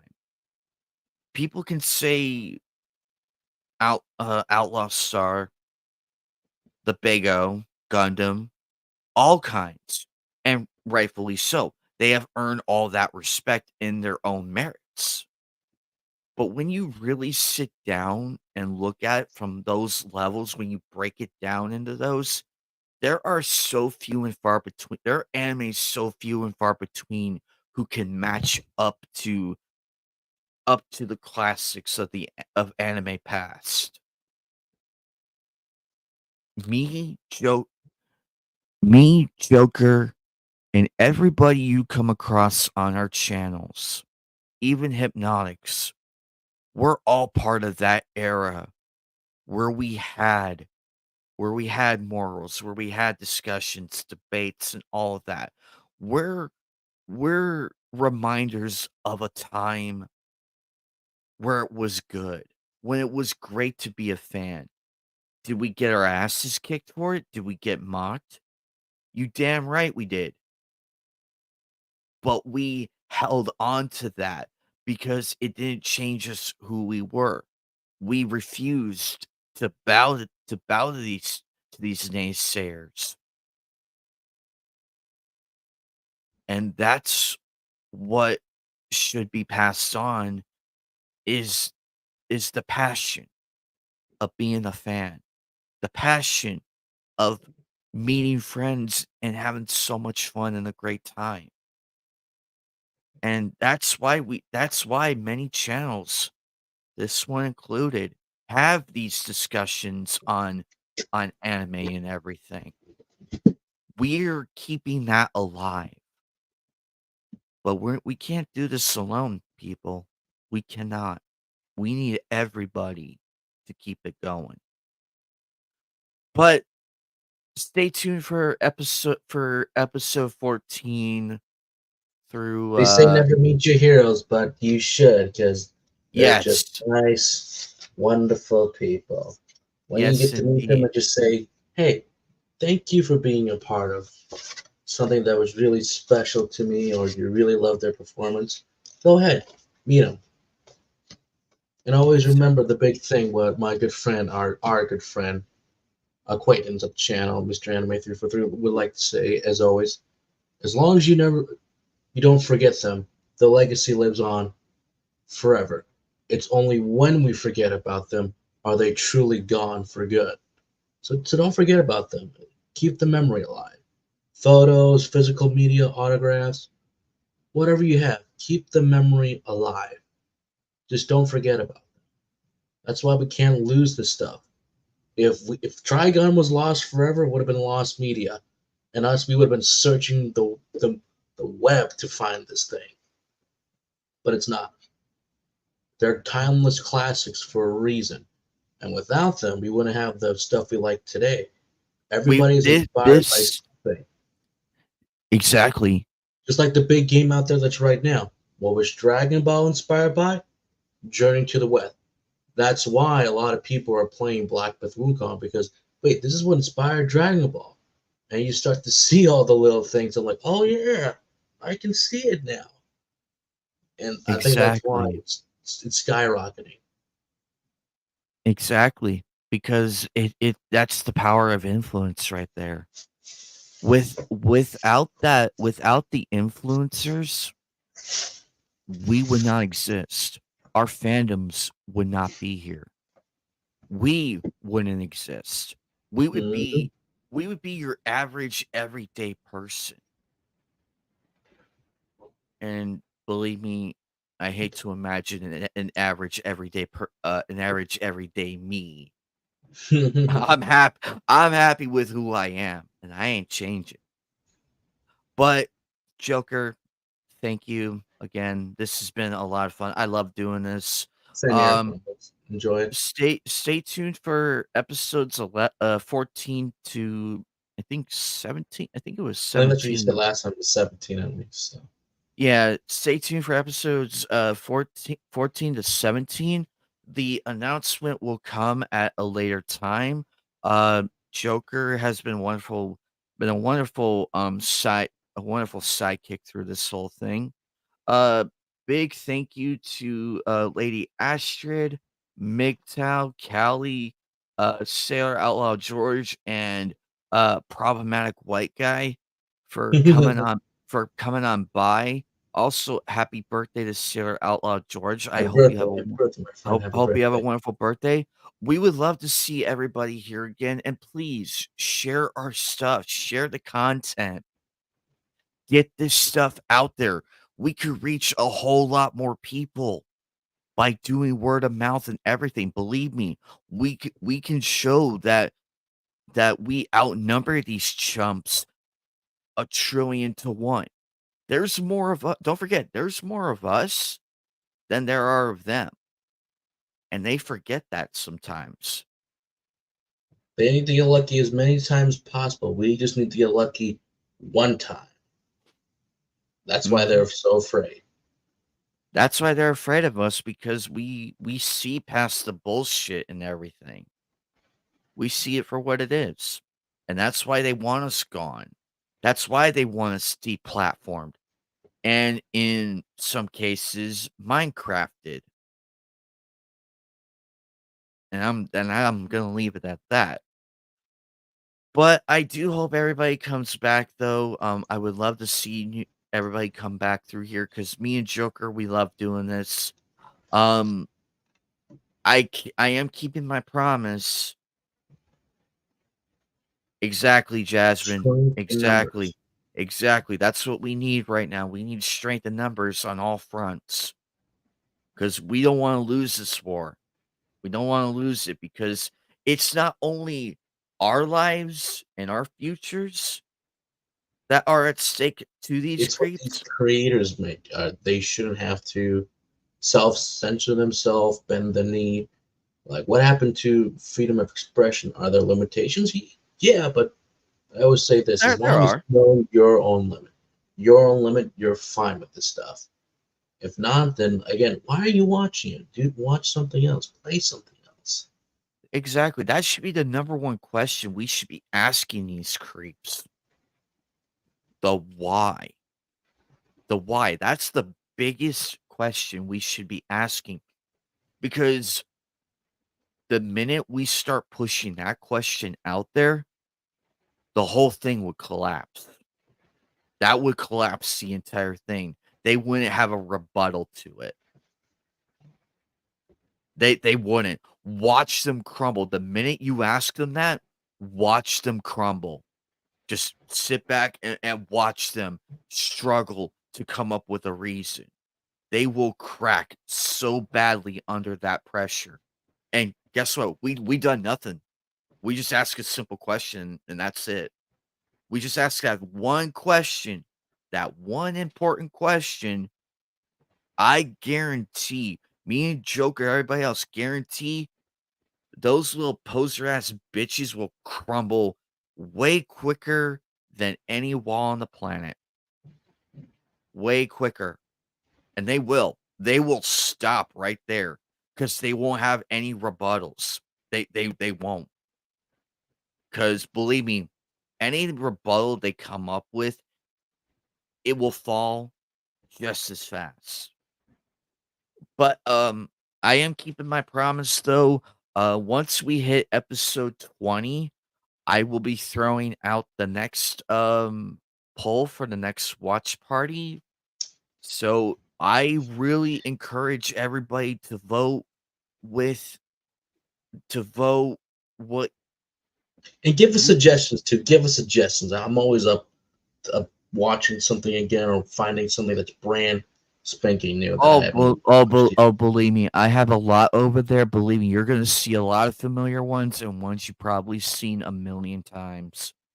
Believe me, I ain't gonna shortchange this because remember, my Except for D Endless Faults, because I need to find the DVDs for that. That's the one thing. He wanted to do Endless Faults, but I'm like, I haven't seen that yet. He's like, really? I haven't seen it? I am willing to hold on to that one until Joker sees it. Well, Yeah, until it's Joker gonna be on gives your deathbed. It's like, oh, I finally watched. He's like, you son of a.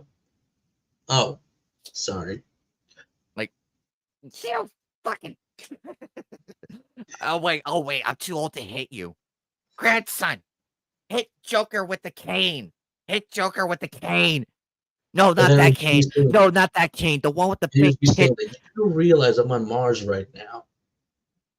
I don't give a shit if you're on Mars. Can you instant transmission and grab the cane with the boobs on it and hit You realize Joker this with it? costs $1.5 billion for I one don't give a transmission. shit. We would be like that. I guarantee. I hope we hit that age where we're doing shit like that, shenanigans like that. I really hope we can hit that age because that would be hysterical. Just be hysterical watching two old timers go at it. That would be hysterical. But yes, I will liven up the next poll. I am gonna throw a lot out there. However, however, it ain't gonna be one poll. I'm gonna leave it at that. Mm-hmm. I ain't believe me. But that's all I'm really going to say. I leave the rest of you to figure it out. You guys are smart, you'll figure it out. But that's where I'm leaving it at on that note. But I had a lot of fun tonight. This was a lot of fun. I love doing these. Um Truth be told, I was kind of nervous doing this because not many watch parties survive. But we made this happen, and it's Mm-hmm. happening. And I'm glad that we're able to do this because otherwise, those DVDs are just going to be sitting there. I need to share them. I have to share them with the people or I'll go nuts. And believe me, a nutty anime night is something you don't want to deal with. Believe me on that one. I have to put up with it 24/7. Joking aside though, I do know actually, you know what? I'm gonna reveal one of those. Oh boy. Voltron is gonna be one of the choices, but I'm gonna Oh my leave god. Dang. The original Voltron? Wow, I have not seen that. I've only seen the I DreamWorks version. have it. I have the complete series, remember? Wow. I have the complete series, remember? I have that one. Also, I have Sonic 1993 coming. So keep after episode 20, follow me on X. Oh, also, I will be posting the polls, those very same polls. I'll be posting on my YouTube community. Keep an eye on that as well. Now, here's the thing. I don't want people to vote haphazardly. I want you to vote like you mean it. I want your vote to have meaning to it. Even if it doesn't win, I want your vote to have meaning. It's easy to throw a vote away on a poll. It's easy. But I encourage people to really think about what it is they want to win that poll. To really think about it. And also have fun with it too. I want it's all about having fun. At the end of everything, we're all having fun and we're having a great time doing this. But in all seriousness though, I cannot wait to see everybody's faces when they see the contenders for the next poll. Oh 'Cause boy. I got some cool gems in there, but that's all that this night is gonna say. So I'm gonna be tight-lipped from now on until after episode 20 He's of just Trigun. teasing me. I'm like, oh boy. I tell Fatal and Bo's gonna be like, what does he have? What does he have?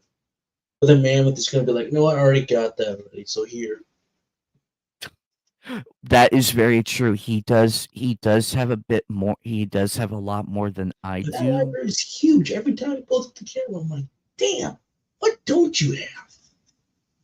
but I have certain ones that he doesn't have.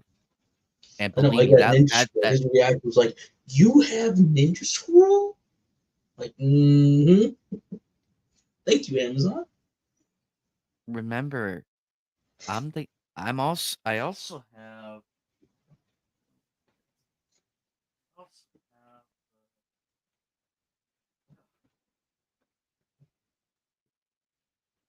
I also have this. Damn, I haven't seen that in a long time. I also have this one. How do you say that? The Battle Warrior. Grand. Oh, wait. Hang on. Let me expand my screen. Hang on. Hold that thought. How do you say the name? Damn, pretty cool actually. Believe me, if if you saw what I have in that cabinet over there, and remember, my list is growing. My collection is growing because I also have.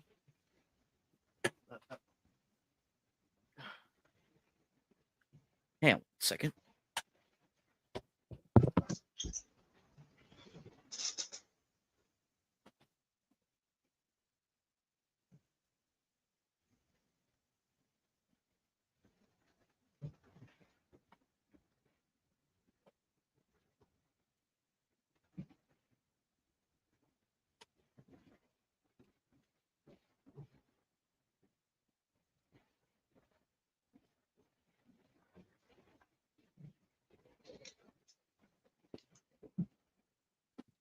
Because remember, I also have sorry,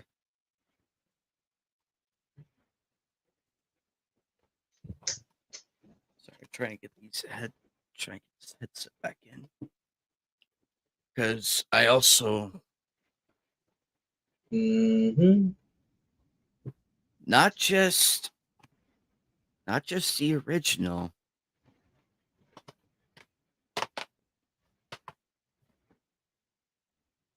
I have this one and Damn. the vehicle force series.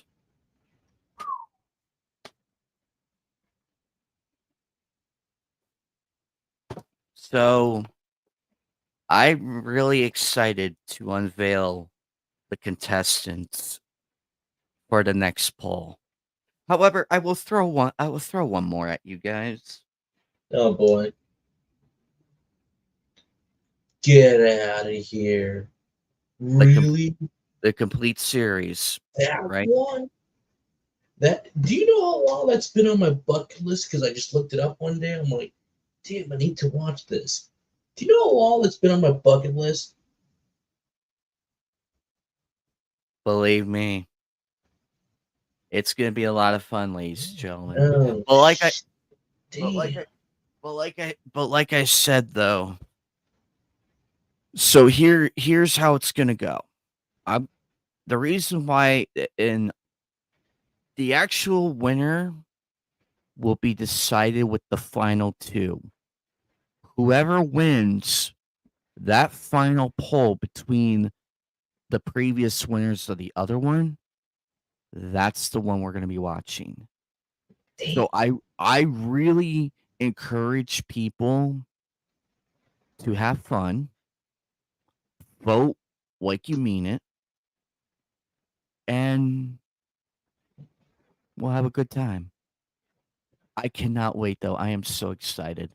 I am very excited to do more of this, and hopefully we can get some more people in here too. Hopefully we can get more people because I really want this to not just me. I want to see this become a successful thing for the channel too. But I cannot do this alone, guys. I really need I really I really want to do this for the sake of all of us coming together, even if it's only like 2 to 2 hours away from the real world. I understand if people can't make it. I understand if people have lives. I understand. I don't badger people. Ask Joker. I don't badger. I And be understand. like me with my friends when I just get them like, hey, you guys want to see this movie with me? Sometimes I get a yes, sometimes I get a no, and I'm like, that's okay. I used to have, otherwise I'm going by myself, or I'm taking a good friend of mine to the movie theater. At least I always have Be fun with that. Just one person coming with me makes the whole world for me. exactly. We're not beggars here. We're easy people to understand. So please, if you cannot make it, don't say sorry. I cannot make it. I understand. I wouldn't be mad. I wouldn't be upset with you. I wouldn't break your arm just to get you here. I wouldn't do that. I understand that you have a life also, and I respect that.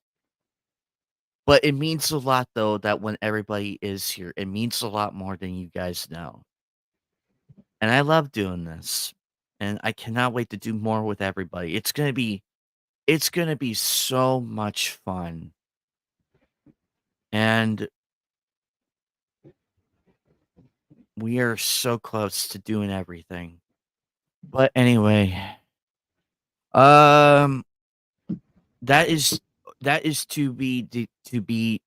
that's TBA right now. The next one's TBA. Um Depending on what else I got going on Thursday nights. However, keep an eye out for the announcement. Keep an eye out. Because remember, it's not just me. I also have Silent Joker here to keep in mind of too. Mhm. Because if he can't make it, I won't start it without him. I won't. Because it takes two to make it work. This is one of those things. It would not be fair to Joker if I continued onward without him. It wouldn't be fair. Mhm. Heck, if he was gone for 2 weeks, I would postpone it until he got back, and then we would pick up again. So, with that being said, just keep an eye out on on the Twitter page and the YouTube community on either channel, on either one. Just keep an eye out for the announcement. I'm not gonna change the time. I'm gonna keep it at 7 because that was the agreed time right there, and it fits in everybody's favors, so that's the good thing. Unless if it's an emergency, but we'll see. Anyway, guys, I am gonna get out of here. Joker, big thank you again. I love hearing your analysis and everything. I love hearing it.